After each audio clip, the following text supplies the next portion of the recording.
Estonia, Europe का वो अनोखा कोना जहां दिल मिलता है। तो भाई लोग कैसे हो? सुना है घूमने का प्लान बन रहा है। हर बार वही पेरिस, लंदन, एम्स्टरडैम। मैं तुम्हारा अपना भाई आज तुम्हें एक ऐसी जगह ले चलने वाला हूं जिसके बारे में शायद तुमने फिल्मों में हीरो को जाते देखा होगा या फिर बस नाम सुना होगा और सोचा होगा ये कहां है यार। आज हम चलते हैं एक छोटे लेकिन खूबसूरत यूरोपियन देश की तरफ जहां मॉडर्न टेक्नोलॉजी और पुरानी विरासत का बेहतरीन मेल है। एस्टोनिया एक ऐसा देश है जिसे अक्सर लोग अंडर एस्टिमेट कर देते हैं, लेकिन यह जगह नेचर लवर्स और कल्चर एक्सप्लोरर्स के लिए एक हिडन पैराडाइज है। सच बताऊं तो एस्टोनिया वो दोस्त है क्लास का जो शांत रहता है, लेकिन जब उससे बात करो तो पता चलता है कि भाई इसके पास तो खजाना है। यहाँ की हवा में एक अलग सा सुकून है, लोगों की आंखों में एक अजीब सी गहराई और हर कोने में एक नई कहानी। चलो फिर शुरू करते हैं। तो भाई सबसे पहले ये समझ लेते हैं कि ये एस्टोनिया है कहां। यूरोप के नॉर्थ में बाल्टिक सी के किनारे ये छोटा सा देश है। जैसे अपनी कॉलोनी में एक शांत सा घर होता है, वैसे ही एस्टोनिया नॉर्दर्न यूरोप में इसका अपना एक अलग मजा है। पड़ोसी हैं रशिया, लैटविया और फिनलैंड। लोकेशन ठंडी और स्ट्रेटेजिक है। पॉपुलेशन सिर्फ 13 लाख, कम लोग, ज्यादा सुकून। Capital city Tallinn, medieval Europe का time capsule. Currency euro, language Estonian, पर अंग्रेजी भी चलता है। टैलिन का old town UNESCO world heritage site है। अब बात करते हैं एस्टोनिया के लोगों की और उनके कल्चर की। भाई यहाँ के लोग ना बड़े सीधे साधे होते हैं। अपने काम से काम, ज्यादा शोर शराबा नहीं। थोड़े रिजर्व्ड लग सकते हैं शुरू में, जैसे वो नया पड़ोसी जो पहले दिन सिर्फ हेलो बोलता है, पर जब दोस्ती हो जाए तो जान छिड़कता है। एस्टोनियन लोग भी वैसे ही हैं। ईमानदारी इनके खून में है और नेचर से तो इन्हें इश्क है भाई। पेड़ पौधे, जंगल, समुंदर, ये सब इनकी जिंदगी का अहम हिस्सा है। शायद इसीलिए यहाँ इतनी साफ सफाई और सुकून मिलता है। इनकी फोल्क म्यूजिक और डांस ट्रेडिशंस बहुत पुरानी है, सदियों से चली आ रही है। हर गाने में, हर स्टेप में एक कहानी छिपी होती है। इनके फेस्टिवल्स में ये सब देखने को मिलता है। एक बहुत ही पॉपुलर फेस्टिवल है इनका जानीबेर यानी मिडसमर फेस्टिवल। जून में मनाया जाता है ये, जब दिन सबसे लंबा होता है। लोग बॉनफायर्स जलाते हैं, गाते नाचते हैं, पूरी रात मस्ती करते हैं। बिल्कुल अपने यहाँ होली या लोहरी जैसा माहौल होता है, बस ठंडक थोड़ी ज्यादा होती है। ये फेस्टिवल इनके लिए बहुत इंपॉर्टेंट है, एक तरह से नेचर और अपनी रूट्स से जुड़ने का मौका। एस्टोनियंस अपनी आइडेंटिटी को लेकर बहुत प्राउड फील करते हैं। इतने साल अलग अलग देशों के अंडर रहने के बाद भी इन्होंने अपनी भाषा, अपनी ट्रेडिशंस को जिंदा रखा। ये छोटी बात नहीं है भाई। अब भाई एक ऐसी चीज बताता हूं एस्टोनिया के बारे में जो सुन के तुम्हारा दिमाग हिल जाएगा। यह छोटा सा देश जिसके बारे में हम अभी बात कर रहे हैं, टेक्नोलॉजी के मामले में दुनिया के बड़े बड़े देशों को टक्कर देता है। हाँ, सही सुना। एस्टोनिया को डिजिटल रिपब्लिक भी कहा जाता है। मतलब यहाँ हर चीज डिजिटल है भाई। इंटरनेट यहाँ फंडामेंटल राइट है, जैसे अपने यहाँ रोटी, कपड़ा और मकान। सोचो कितनी एडवांस्ड सोच है। यह दुनिया का पहला देश था जहां ऑनलाइन वोटिंग शुरू हुई थी। मतलब घर बैठे कंप्यूटर से वोट डाल दो। अपने यहाँ तो लाइन में लग लग के हालत खराब हो जाती है, और वहां यह सब इतना आसान। और सुनो, जो स्काइप हम और तुम रोज वीडियो कॉल के लिए यूज करते हैं ना, वह यही एस्टोनिया में बना था। हाँ भाई, यह छोटा सा देश इतने बड़े बड़े काम कर गया है। कहते हैं ना, छोटा पैकेट बड़ा धमाका। एस्टोनिया इसका परफेक्ट एग्जाम्पल है। तो भाई अब आते हैं उस बात पे जिसका सबको इंतजार रहता है, घूमने फिरने की जगह। एस्टोनिया में देखने को क्या क्या है? मैं कहता हूं इतना कुछ है कि तुम्हारा दिल खुश हो जाएगा। सबसे पहले तो इसकी कैपिटल सिटी टैलिन और उसका ओल्ड टाउन।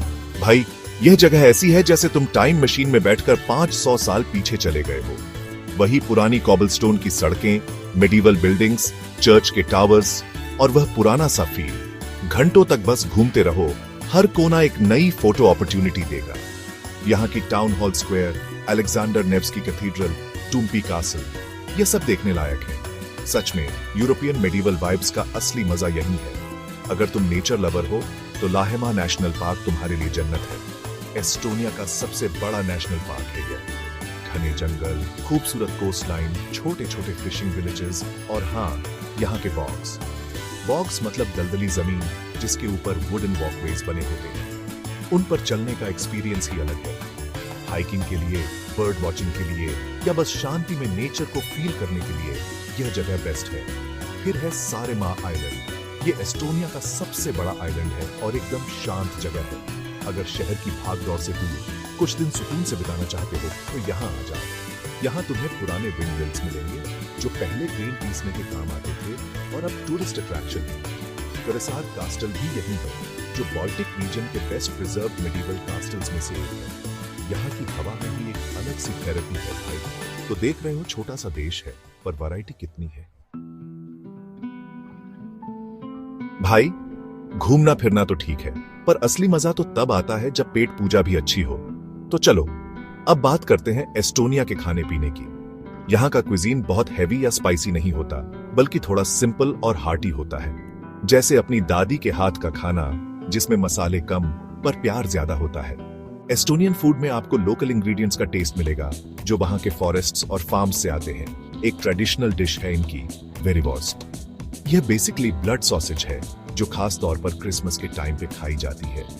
अब नाम सुन के थोड़ा अजीब लग सकता है, पर वहां के लोग इसे बड़े शौक से खाते हैं। अगर एडवेंचरस फूडी हो तो ट्राई कर सकते हो, नहीं तो कोई बात नहीं। और भी बहुत ऑप्शंस हैं। जैसे अपने यहाँ हर रीजन का अपना एक सिग्नेचर डिश होता है, वैसे ही वेरीवॉर्स्ट एस्टोनिया की एक पहचान है। यहाँ राई ब्रेड, काली रोटी बहुत पॉपुलर है। हर मील के साथ आपको यह मिलेगी। थोड़ी डेंस और टैंगी होती है यह, पर बहुत हेल्थी मानी जाती है। तो भाई घूम लिया, खा लिया, अब थोड़ी मस्ती और रिलैक्सेशन की बात करते हैं। एस्टोनिया में टूरिस्ट के लिए क्या क्या एक्टिविटीज हैं? पहली चीज जो यहाँ बहुत पॉपुलर है वो है सोनास एंड स्पास। हाँ भाई, एस्टोनियंस को सोना का बहुत शौक है। ये उनके कल्चर का एक इंपॉर्टेंट हिस्सा है। हर घर में, हर होटल में आपको सोना मिल जाएगा। ठंड में गर्म सोना में बैठने का मजा ही कुछ और है। बॉडी रिलैक्स हो जाती है, दिमाग शांत हो जाता है। वेलनेस टूरिज्म के लिए एस्टोनिया एक बेहतरीन जगह है। अपने यहाँ जैसे लोग योगा और मेडिटेशन के लिए जाते हैं, वहां लोग सोना के लिए जाते हैं। अगर आपको विंटर स्पोर्ट्स पसंद है तो एस्टोनिया आपको निराश नहीं करेगा। जब बर्फ पड़ती है तो यहाँ स्कीइंग और आइस स्केटिंग के लिए बहुत सारी जगहें खुल जाती हैं। ओटपे नाम की एक जगह है, जिसे एस्टोनिया का विंटर कैपिटल भी कहते हैं। वहां आप क्रॉस कंट्री स्कीइंग और डाउनहिल स्कीइंग दोनों कर सकते हैं। तो भाई, अब जब एस्टोनिया जाने का मन बना ही लिया है तो कुछ जरूरी बातें भी जान लो, ताकि तुम्हारा सफर एकदम स्मूथ और मजेदार रहे। सबसे पहले तो बेस्ट टाइम टू विजिट। अगर तुम्हें थोड़ा अच्छा मौसम चाहिए जिसमें घूमना फिरना आसान हो, तो समर जून टू अगस्त बेस्ट है। दिन लंबे होते हैं, टेम्परेचर अच्छा रहता है और पेरनू जैसे बीच टाउन्स में भी मजा आता है। लेकिन अगर तुम्हें बर्फ और विंटर स्पोर्ट्स का आनंद लेना है या नॉर्दर्न लाइट्स देखने की उम्मीद है, तो दिसंबर से फरवरी के बीच जा सकते हो। बस ठंड के लिए तैयार रहना। अब बात करते हैं वीजा की। क्योंकि एस्टोनिया शेंगन एरिया का हिस्सा है, तो इंडियंस को शेंगन वीजा चाहिए होगा। प्रोसेस थोड़ा लंबा हो सकता है, तो टाइम से अप्लाई कर देना। अपने डॉक्यूमेंट्स वगैरह सब अच्छे से तैयार रखना। एक बार वीजा मिल गया तो यूरोप के और भी शेंगन देशों में घूम सकते हो। यह फायदा है। हमेशा latest visa requirements official embassy website से चेक कर लेना, क्योंकि रूल्स बदलते रहते हैं। एस्टोनिया में लोग कैसे हैं? भाई, जैसे मैंने पहले बताया, लोकल्स फ्रेंडली होते हैं, पर थोड़े रिजर्व। मतलब वो खुद से आके तुमसे बात शायद ना करें, पर अगर तुम उनसे कुछ पूछोगे या हेल्प मांगोगे तो जरूर करेंगे। इंग्लिश यहाँ यंग जनरेशन में काफी कॉमन है, खासकर टूरिस्ट एरियाज में। फिर भी कुछ बेसिक एस्टोनियन फ्रेजेस सीख लो, जैसे टीरे, हेलो या एटे, थैंक यू। लोग अप्रिशिएट करते हैं जब आप उनकी लैंग्वेज में बात करने की कोशिश करते हो। थोड़ा एफर्ट और दिल जीत लो। तो अब इतनी सारी बातें हो गई एस्टोनिया के बारे में। तुम्हारे मन में शायद ये क्वेश्चन आ रहा होगा कि भाई, दुनिया में इतनी सारी प्लेसेस हैं, तो एस्टोनिया ही क्यों? क्या स्पेशल है इसमें? सच कहूं तो इसका आंसर हर किसी के लिए डिफरेंट हो सकता है, पर मैं तुम्हें वो रीजन बताता हूं जो मुझे लगता है। एस्टोनिया भाई एक फीलिंग है, एक एक्सपीरियंस है जो शायद तुम्हें बड़ी बड़ी फेमस प्लेसेस पर ना मिले। ये वो प्लेस है जहां तुम खुद से कनेक्ट करते हो। यहाँ की पीस, यहाँ का सुकून, वो तुम्हें अपने अंदर झांकने का चांस देता है। हेवी ट्रैफिक का शोर नहीं, बस हवा की रस्लिंग या सी की वेव्स। ये वो प्लेस है जहां तुम घंटों तक बस बैठे रह सकते हो और तुम्हें बोरिंग नहीं लगेगा। अपने यहाँ सिटीज में हम इतने उलझे रहते हैं, इतनी हसल बसल में लगे रहते हैं कि खुद के लिए टाइम ही नहीं मिलता। एस्टोनिया तुम्हें वो टाइम देता है। वो कहते हैं ना, कभी कभी रुकना भी इंपॉर्टेंट होता है आगे बढ़ने के लिए। दूसरी बात, यहाँ का जो ब्लेंड है ना, ओल्ड और न्यू का, वो ऑसम है। एक तरफ मिडीवल कासल्स हैं, ओल्ड स्टोरीज हैं, और दूसरी तरफ कटिंग एज टेक्नोलॉजी है, फ्यूचर की बातें हैं। ये तुम्हें सिखाता है कि अपनी रूट्स को भूले बिना भी आगे बढ़ा जा सकता है। अपनी हेरिटेज को साथ लेकर भी मॉडर्न दुनिया में अपनी प्लेस बनाई जा सकती है। एस्टोनियन औरतें अपनी नेचुरल ब्यूटी और ग्रेस के लिए जानी जाती हैं। उनके फीचर्स अक्सर नॉर्डिक और स्लाविक इन्फ्लुएंसेस का एक ब्लेंड दिखाते हैं, जो उन्हें यूनिकली अट्रैक्टिव बनाता है। लेकिन ये सिर्फ अपीयरेंस की बात नहीं है, ये उनकी इनर स्ट्रेंथ और कल्चरल प्राइड है जो सच में स्टैंड आउट करता है। जब शादी की बात आती है, एस्टोनियन कस्टम्स ट्रेडिशन में बहुत गहरे बसे हुए हैं। यहाँ शादियां ग्रैंड सेलिब्रेशंस होती हैं, जिनमें अक्सर एलैबोरेट सेरेमनीज और फेस्टिव गैदरिंग्स शामिल होती हैं। पूरी कम्युनिटी एक साथ आती है दो आत्माओं का मिलन सेलिब्रेट करने के लिए। दूल्हा और दुल्हन फैमिली और फ्रेंड्स के सामने कस्में खाते हैं, जिसके बाद एक जॉयस रिसेप्शन होता है जो म्यूजिक, डांस और ट्रेडिशनल एस्टोनियन क्विजीन से भरा होता है। ये शादियां पुराने और नए का एक परफेक्ट ब्लेंड होती है, बिल्कुल एस्टोनिया की तरह ही, जो पुराने रिवाजों को मॉडर्न डे सेलिब्रेशंस के साथ मिलाता है। इन पलों में आप एस्टोनिया की धड़कन, उसका रिच इतिहास और वहां के लोगों का अपनापन फील कर सकते हैं। ये ट्रेडिशंस सिर्फ रिचुअल्स नहीं है, ये एस्टोनियंस के अटूट स्पिरिट का, उनके अपने हेरिटेज के लिए प्यार का और फ्यूचर को अपनाने का सबूत है। तो भाई लोग, ये था अपना सफर एस्टोनिया का।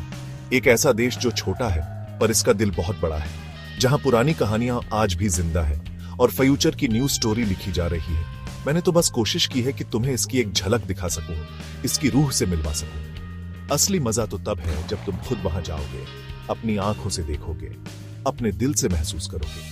हर किसी का एक्सपीरियंस अलग होता है, हर किसी की कहानी अलग बनती है। चलो फिर अगली बार मिलते हैं किसी और नई जगह की कहानी।